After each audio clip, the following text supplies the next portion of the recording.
भगवान शंकर कैलाश में विराजमान हैं। देवर्षि नारद जी, शनकादि बड़े बड़े महापुरुषों की सभा लगी हुई, उस सभा में कह रहे हैं, नारद जी को संबोधन करके भगवान शिव कह रहे हैं, हे नारद जी, ये जो श्री कृष्ण प्रिया राधा है,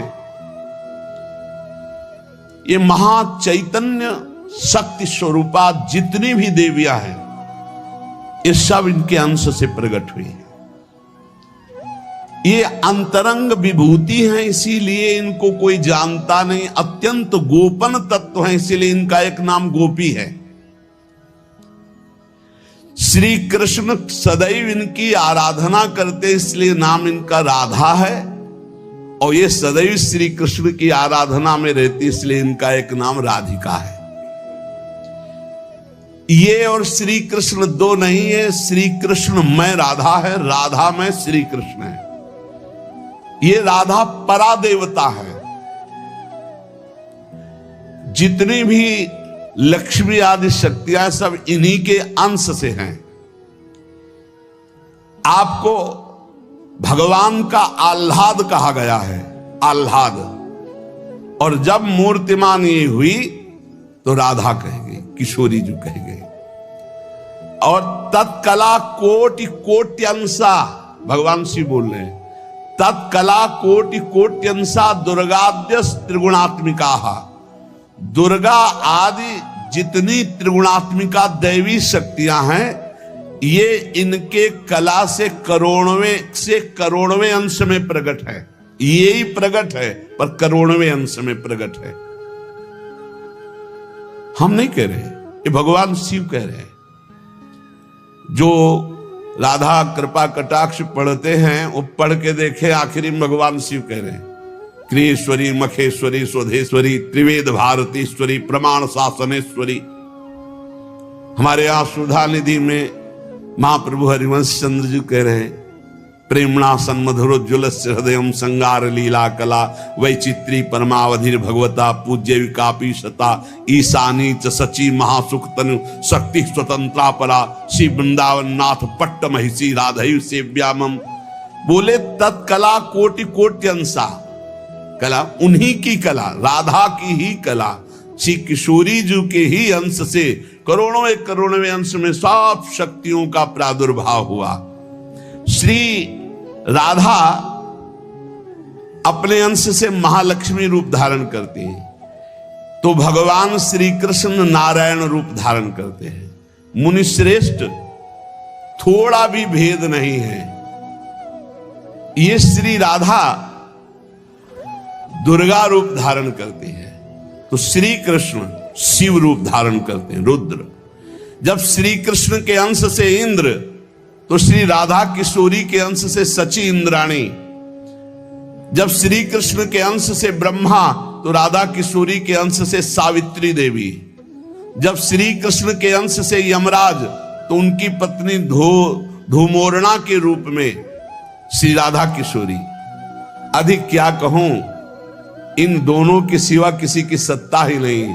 यही सब चिद चिद लक्षणम सर्वम राधा कृष्णमयम जगत। चेतन अचेतन सारा संसार श्री राधा कृष्ण का स्वरूप है। नारद जी, मैं इन विभूतियों का क्या वर्णन करूं? अगर 100 करोड़ वर्ष तक राधा की महिमा वर्णन करूं तो भी नहीं कर सकता। भगवान शिव कुछ ऐसे भावुक जन हैं कि वो कहते हैं कि आप भगवान शंकर को श्री कृष्ण से छोटा कहते हैं, वो हमारे आराध्य देव, हमको चुभता है। देखो, जब तत्व की चर्चा होगी तो एक है, और जब लीला की चर्चा होगी तो वही एक विविध लीलाएं करता है, वही एक विविध लीलाएं करता है। रास में भगवान शंकर आए, अगर थोड़ा भी शास्त्र को पढ़े हो तो पढ़ के देख लेना। गोपी रूप धारण किया, रास में प्रवेश पाया, श्री कृष्ण चरण वंदना, किशोरी जी की चरण वंदना, और फिर गोपी रूप धारण करके रास में प्रवेश। अच्छा, कोई भी ये कैसे नकार सकता है कि भगवान शंकर की जटाओं में गंगा जी हैं, और वो गंगा जी क्या है, क्या आप नहीं जानते हो? गंगा तरंग रमणीय जो जटा कलापम गौरी विभूषित वाम भागम, भगवान शिव के लिए आता है। तो जो जटा कटा संभ्रमम भ्रमण नीलम पर निर्झरी जो विराजमान है गंगा जी, वो कौन है? गांगम वारि मनोहारि मुरारी चरण अच्युतम त्रिपुरारि शिरश्चारी पापापहारि पुनातुमा। देखो भाई, तत्व एक है, पर लीला में जब प्रारंभ होगा तो लीला में छुटाई बड़ाई हंसी मजाक वो उनकी आराधना, वो उनकी आराधना। तत्व एक है। अभी आप यहां सुन रहे हो कि जब श्री कृष्ण शिव रूप धारण करते हैं तो राधा किशोरी दुर्गा रूप धारण करती है, यही है, कोई और थोड़ी है। पर जब लीला की बात आती तो वही भगवान शंकर गोपी रूप, आज भी भगवान गोपेश्वर का श्रृंगार होता है गोपी रूप में। शाम टाइम जल नहीं चढ़ता, नथुनी बाला और सब चुनरी धारण करके भगवान शिव गोपीश्वर के रूप में विराजते हैं।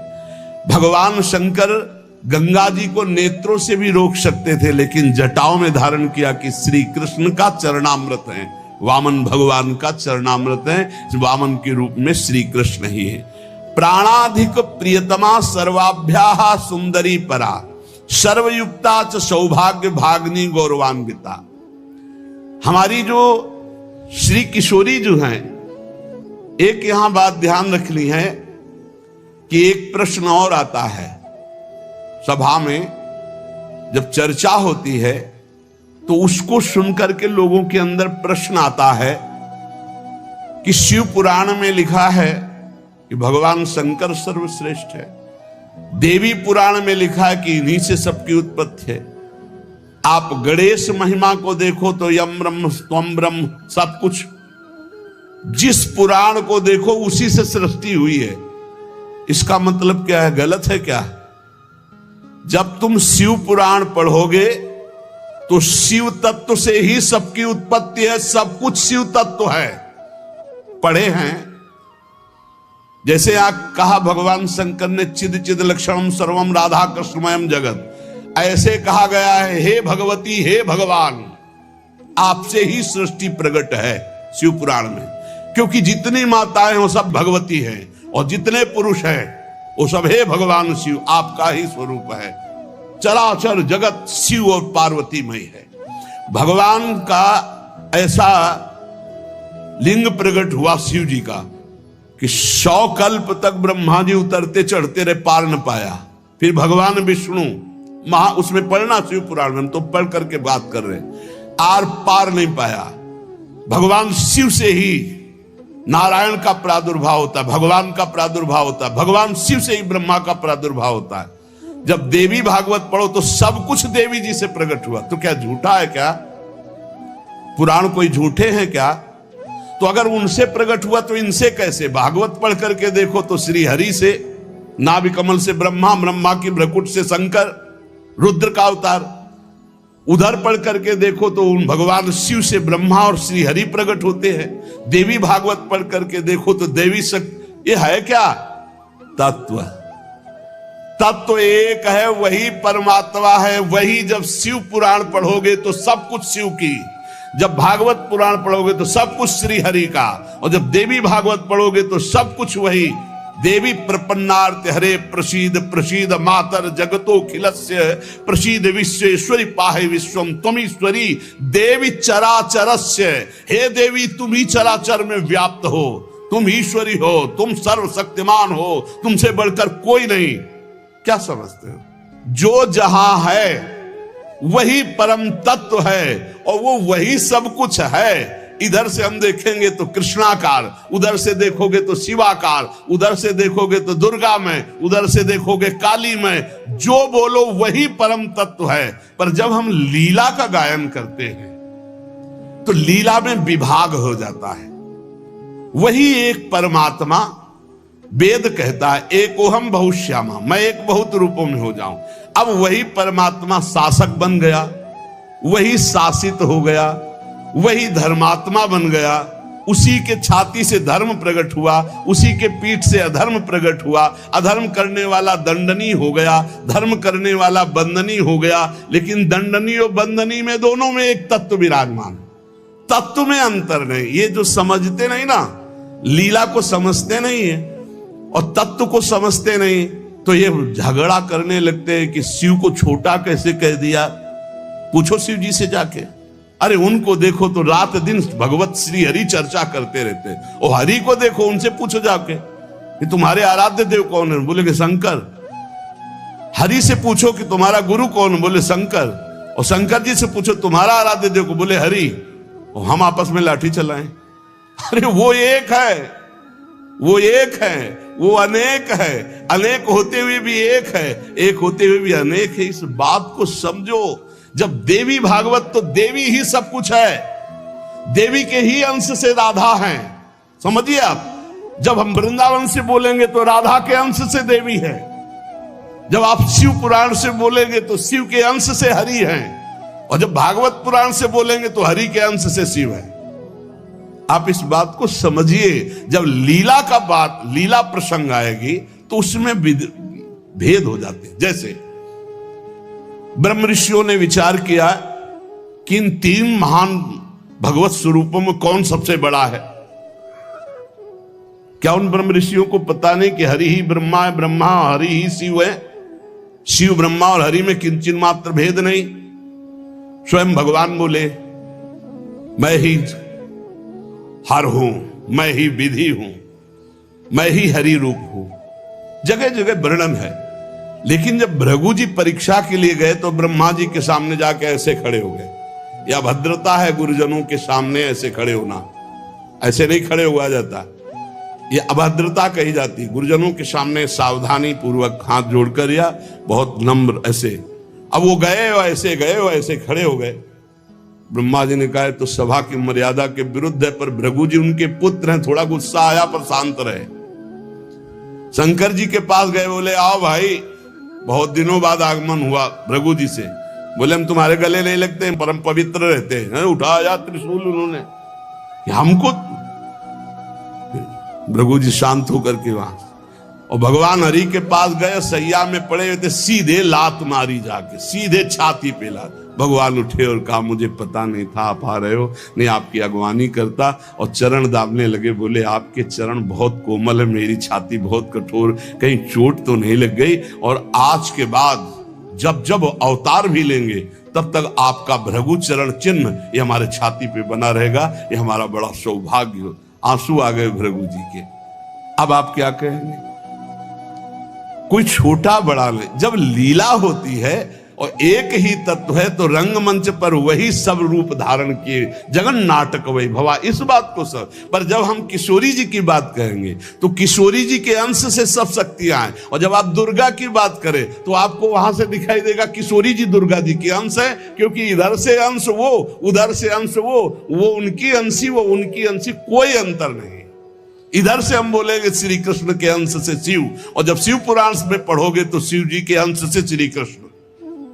अब इसमें संशय थोड़ी, क्योंकि वही एक तत्व है, विविध प्रकार से लीला कर रहा है। इसलिए भ्रम का तो ध्यान छोड़ दो, भ्रम छोड़ दो। जब जब जैसा अवसर आया वही रूप धारण किए तत्व विराज। पर जब लीला की चर्चा होगी तो माधुर्य रस में ऐश्वर्य का प्रवेश नहीं, भगवान के ऐश्वर्य का प्रवेश नहीं, तो और ऐश्वर्य शक्तियों की तो बात जाने दो। कभी आपको कोई भी शास्त्र मिला हो कि ब्रज में सुदर्शन चक्र का प्रयोग भगवान ने किया या प्रवेश हुआ, तो हमें बताना। कभी दिव्य वैभव का प्रयोग, क्योंकि ये माधुर्य का क्षेत्र है, ये जो ब्रज है ये वात्सल्य माधुर्य। कभी सुदर्शन चक्र से ब्रज में किसी को मारा हो, मुझे तो याद नहीं है। आप लोगों को कोई याद आवे तो हमको भी बता देना, क्योंकि अभी तक तो नहीं पढ़ा है। आगे अगर किसी को लगे, दूध पीते हुए पूतना को मारा, प्रवेश करके अगासुर को मारा, फाड़ के बकासुर को फेंक दिया, और उसका पैर पकड़ के धेनुकासुर को मारा। बस यही थप्पड़ घूसा इसी से पहुंचा दिया है। ना तो कौमोदकी गदा आई है, ना प्रभु की तलवार आई है, ना यहां सुदर्शन चक्र आया है, ना यहां दारुक सारथी रथ लेके आया है। ये ऐश्वर्य नहीं, ये प्रेम देश है, ऐश्वर्य का प्रवेश नहीं है यहां। और जहां कहीं ऐश्वर्य का कुछ दिग्दर्शन कराना चाहा तो वहां वात्सल्य ने डांट लगा दी है। जैसे मुख में जब मिट्टी खाई हो ऐश्वर्य दिखाना शुरू किया तो वात्सल्य ने डांटा है, यहां नहीं। तो तुरंत मैया को लगा है मेरी आंखों का दोष कोई है, ये तो मेरा लाला है ऐश्वर्य का। अब जब निकुंज की बात आती है तो इसमें तो बिल्कुल ऐश्वर्य का प्रवेश नहीं है। ब्रज में तो आप थोड़ा ऐश्वर्य की झलक दिखा दिए, अंतर ध्यान हो गए, लेकिन निकुंज में कहीं नहीं कि अंतर ध्यान की लीला एक बार भी हुई हो। निकुंज में बताना पूरे वाणियों को पढ़ करके। अब जो निकुंज रस है इसमें कहीं वर्णन नहीं है कि अष्टभुजा का प्रवेश है या षोडश भुजा का। हमारी ही श्री जी सब अंशों से है, लेकिन ऐश्वर्य रूप नहीं, ये महामाधुर्य रूप है। इसी महामाधुर्य की महिमा की हम उपासना करते तो हमारे लिए हमारा उपास्य देव सर्वश्रेष्ठ है। और जब उपास्य देव की सर्वश्रेष्ठता की लीला में देखते हैं तब ये वर्णन आता है कि अनंत शक्तियां, देखो भगवान शिव ने स्वयं वर्णन किया कि ये जो अनंत शक्तियां तत्कला कोटि कोट्यंसा दुर्गाद्यस्त्र गुणात्मिका। अब देखिए वही प्रभु है शक्ति, वही है शक्तिमान, किंचन मात्र अंतर नहीं। लेकिन प्रभु आदेश करते हैं कि मैं अब अवतार लेने जा रहा हूं, भागवत में पढ़ के देख लेना। तुम हे महाशक्ति बलराम जी का कर्षण करके रोहिणी के गर्भ में डालो और मैं स्वयं अवतार लो। तुम जाकर नंद बाबा के यहां कन्या रूप से पूरी लीला पढ़ के देख लो। और नाम चामुंडा कुष्मांडा दुर्गा आदि तुम्हारे विविध नाम भगवान ने रखे और तुम सबकी कामना पूर्ण करने वाली होगी। जाओ मेरा आदेश है ऐसा करो। भगवान ने आदेश किया, शक्ति कार्य कर रही। भगवान की प्राप्ति के लिए उसी शक्ति की आराधना कात्यायनी रूप से गोपिकाएं करते हैं कि मुझे श्री कृष्ण पति रूप में प्राप्त हो। उसी शक्ति की आराधना सीता जी गौरी पूजन करती है। और सीता जी कौन है? काल रात्र निश्चर कुल केरी, महाकाल रात्रि स्वरूपा उनको गोस्वामी जी ने कहा। काल रात्रि निश्चर कुल केरी, जही सीता पर प्रीति घनेरी। ये नहीं समझ रहा रावण की साक्षात इसका काल पधारा है। ये काल रात्रि महाशक्ति स्वरूप चाट जाएंगे, कुछ नहीं बचेगा लंका में। ये दुष्ट जिनके प्रति विरोध भाव कर रहा है कौन है? वही गौरी है और वही गोरी है, वही महाशक्ति है और वही सीता जी है। अब आप समझिए, आदि शक्ति जय जग उपजाया, सीता जी गौरी पूजन कर रहे हैं। गौरी जी खसी माल मूर्ति मुस्कानी, जाओ मनुजा हिराचे मिली सोबर साध सुंदर साव। तो सीता जी कौन है? मनुष्य रूपा को भगवान राम कह रहे। आदि शक्ति जय जग उपजाया, सो अवतरी मोर यह माया। पर कोई भेद नहीं, कहीं भेद नहीं। पर जब लीला की बात करेंगे तब लीला में भेद दिखाई दे रहा है कि सीता जी गौरी जी का पूजन कर रहे हैं, उनसे वरदान प्राप्त कर रही है। और भगवान प्रिया सती को संशय हो जाता है। लीला भेद देखो कि ये राम जी कैसे सच्चिदानंद में, जब हे खग हे मृग हे मधुकर श्रेणी, पूरा प्रसंग पढ़ करके देखो आप। और है कौन? या देवी सर्वभूतेषु बुद्धि रूपेण संस्थिता। जब लीला में देखोगे तो तत्व की बात भूलना पड़ेगा, तभी स्वाद आएगा। और जब तत्व देखोगे तो शांत रस आएगा। ये दास्य वात्सल्य सख्य ये रसों का स्वाद नहीं मिल पाएगा। उसमें एक ही तत्व है, तो वह समझ में आ रहा है वही तत्व है। जब लीला में देखोगे तो आपको वही तत्व परशुराम है, वही तत्व राम जी है। लेकिन राम जी के आगे परशुराम जी घुटने टेक कर जय जय जय रघुकुल केतु, भृगुपति गए तपहि बने हेतु। ये समझना होगा। ये जो आजकल के नए बच्चे ना, ये तर्क वितर्क शुरू कर देते हैं। लीला में तर्क वितर्क नहीं होता है, तत्व में एक ही वस्तु है। तत्व की जब बात करोगे तो आप क्या समझते हो? कितने दिन से तुम दुर्गा जी की उपासना करते हो? बचपन से आराधना, और पूरी अम्मा मान के, पूरी जैसे अपनी अम्मा, पूरा आसक्ति अम्मा, आद्या शक्ति दुर्गा, और पिता भगवान शिव। तुम समझते नहीं हो, जहां हमें भेजा है उस तत्व को जो समझाया उस तत्व से बोल रहे। तुम उसको दो पक्ष में ले रहे हो। तुम्हारे को क्या पता कि महादेव जी मुझे कितना प्यार करते हैं, भगवती कितना प्यार करती है, हम भगवती अम्बा और महादेव जी से कितना प्यार करते हैं। तत्व को समझिए। राधा तत्व सर्वत्र व्याप्त तत्व है, चिद चिद लक्षणम सर्वम राधा कृष्णमयम जगत।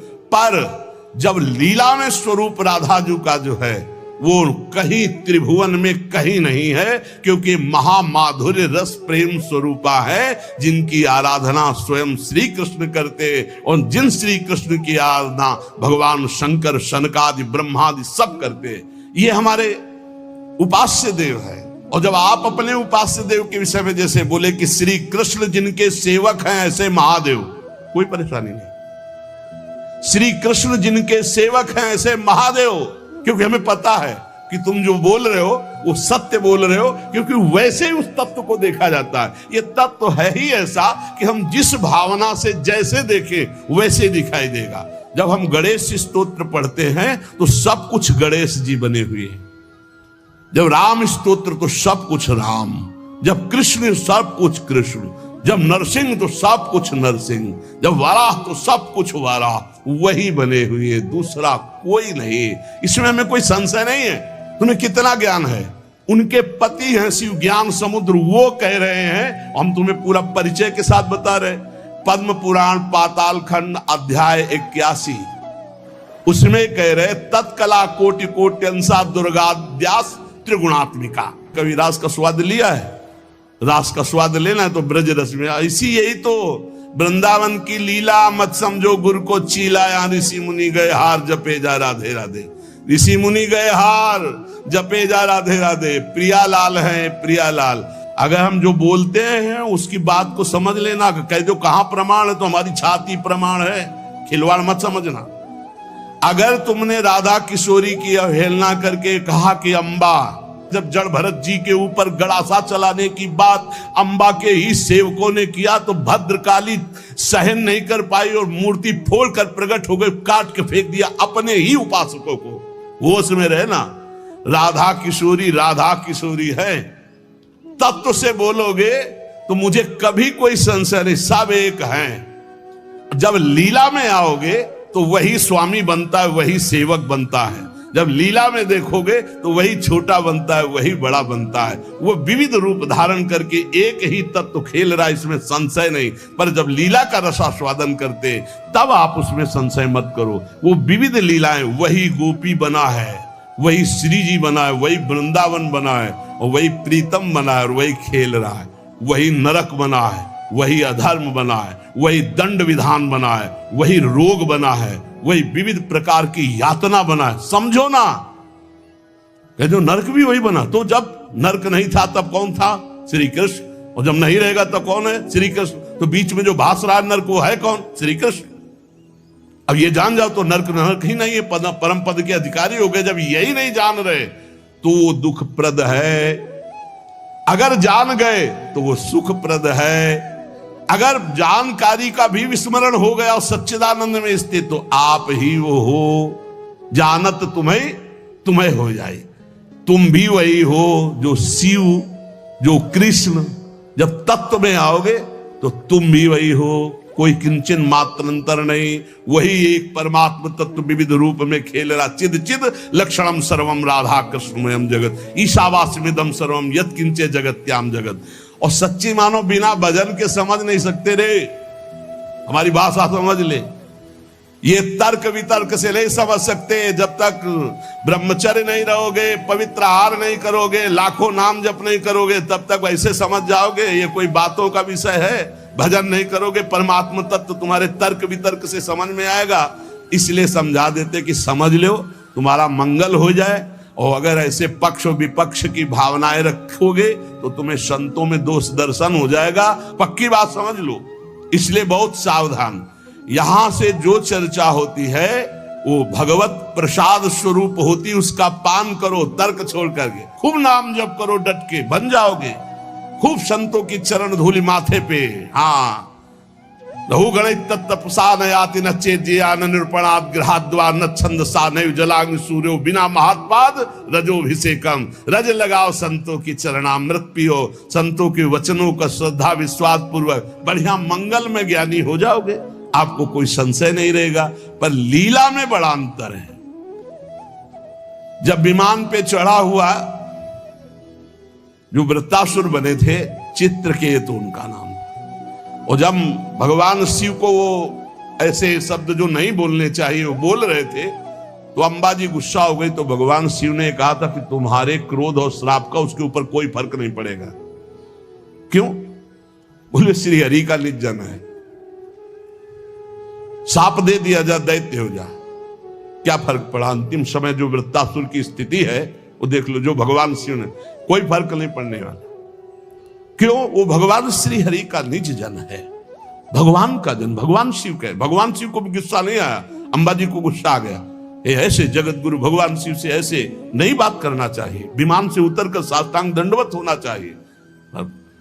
त्रुटि है तो भगवान शिव ने कहा त्रुटि होते हुए भी श्री हरि का, इसलिए इसके ऊपर कोई फर्क नहीं पड़ेगा। और नहीं बोला, वृत्तासुर मिला तो ऐसा वृत्तासुर बना, हाहाकार त्रिभुवन में मच गया, होश उड़ गए देवताओं के।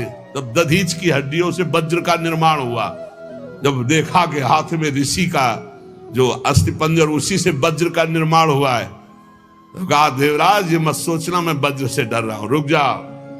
भगवान हरि से बात की, जैसे छोटा सा बछड़ा अपनी मां की, जैसे घोंसले में बिना पंख उगे हुए बच्चा चिड़िया का अपनी मां का, जैसे परदेश गए हुए पत्नी अपने पति का चिंतन, हे नाथ ऐसे ही हमारी वृत्ति आप में लगी रहे। और आज चलाओ, ये अमोघ है, चिंता मत करो, ये अमोघ है, मेरे ऊपर चलाओगे विध्वंस हो जाऊंगा, क्योंकि मैं जानता हूं ये क्या स्थिति वृत्तासुर की। अंतिम समय एकदम भगवदाकार वृत्ति जो बड़े बड़े ब्रह्म ऋषियों की होती है, वही महाभागवत वृत्तासुर। इसलिए हरि सर्वत्र सब रूपों में व्याप्त है, इसमें कोई संशय नहीं। मत्तः परतरम नान्यत् किंचिदस्ति धनंजय।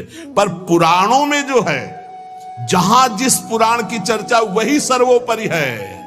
अगर देवी भागवत तो सर्वोपरि, उसी से सबका प्रादुर्भाव, शिव पुराण तो सर्वोपरि, उसी से सबका प्रादुर्भाव, गणेश तो उसी से सबका प्रादुर्भाव, आदि गणेश जिसकी पूजा ब्याह में माता पार्वती और भगवान शंकर भी करते हैं। जिधर देखो उधर वही परम तत्व है, इसलिए कोई छोटा नहीं। पर जब लीला में आएगा तो एक स्वामी बनेगा, एक सेवक बनेगा, विविध प्रकार की लीलाएं होंगी।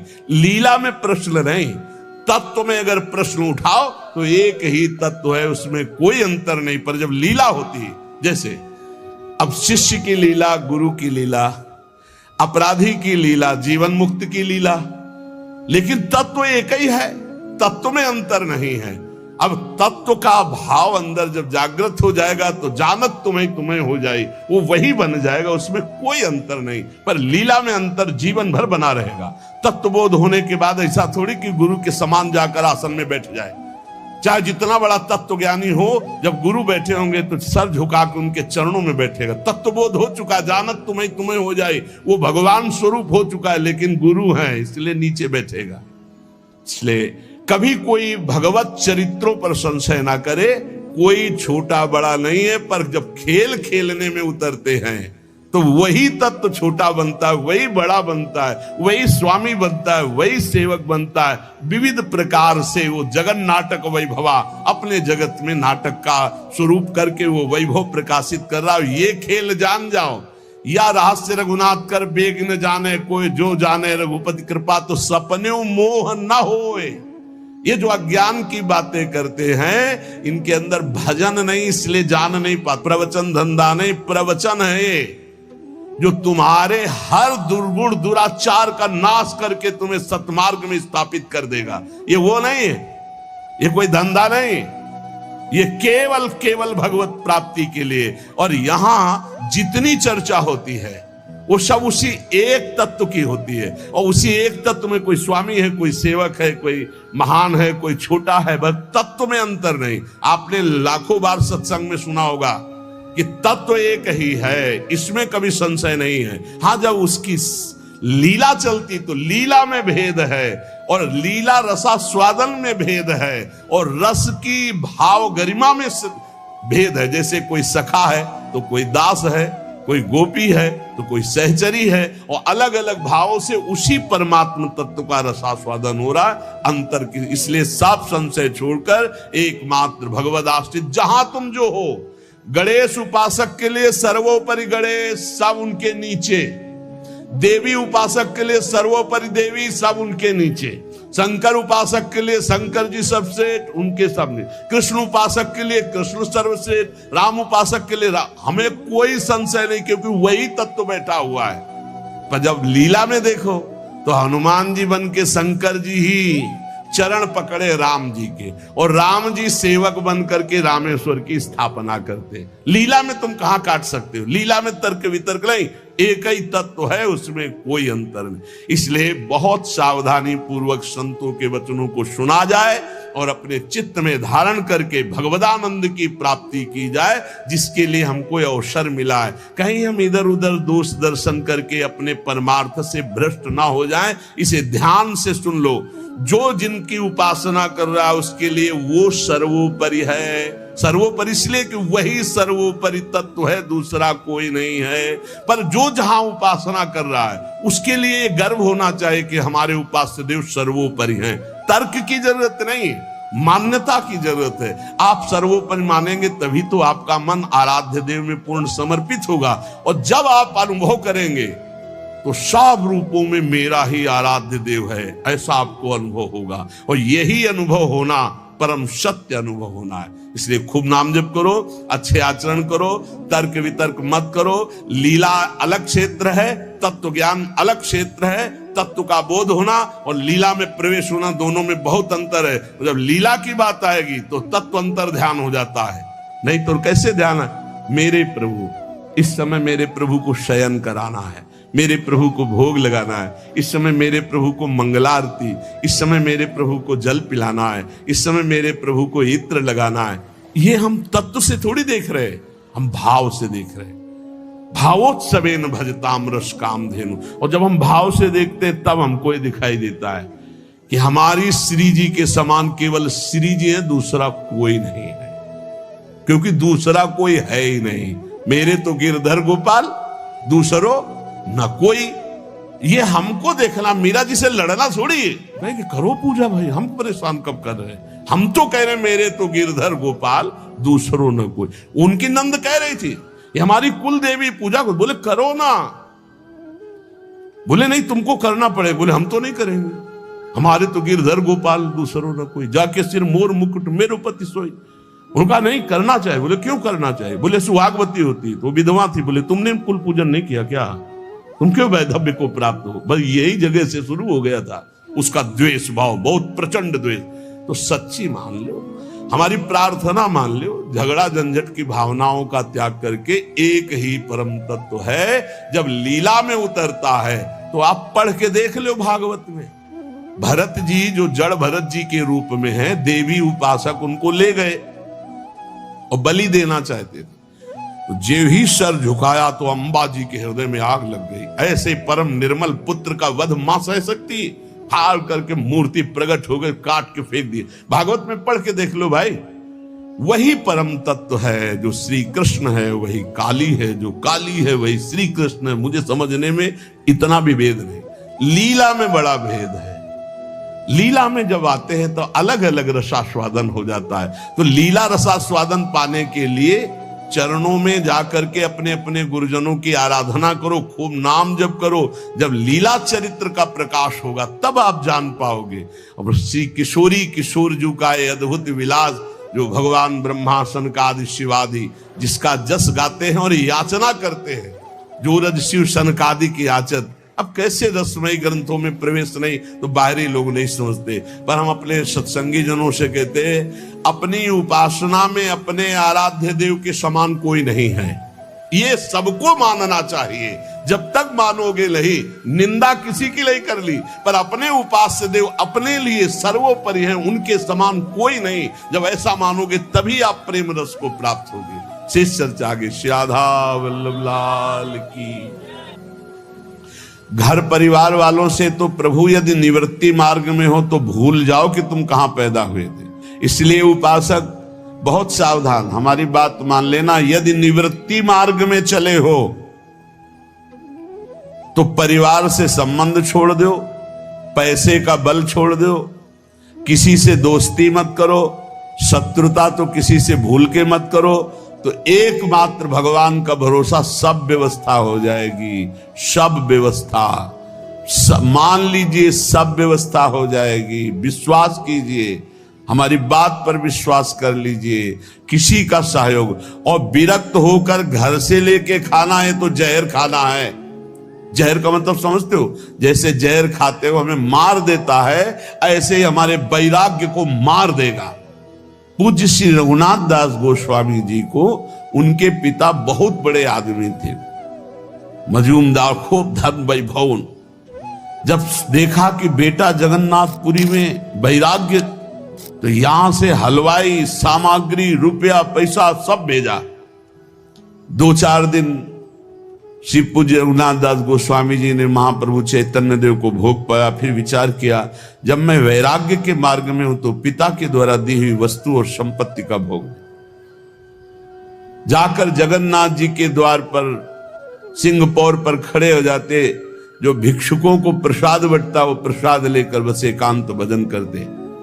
कुछ दिन बाद वो भी छोड़ दिया था, एक क्षेत्र से ले आते।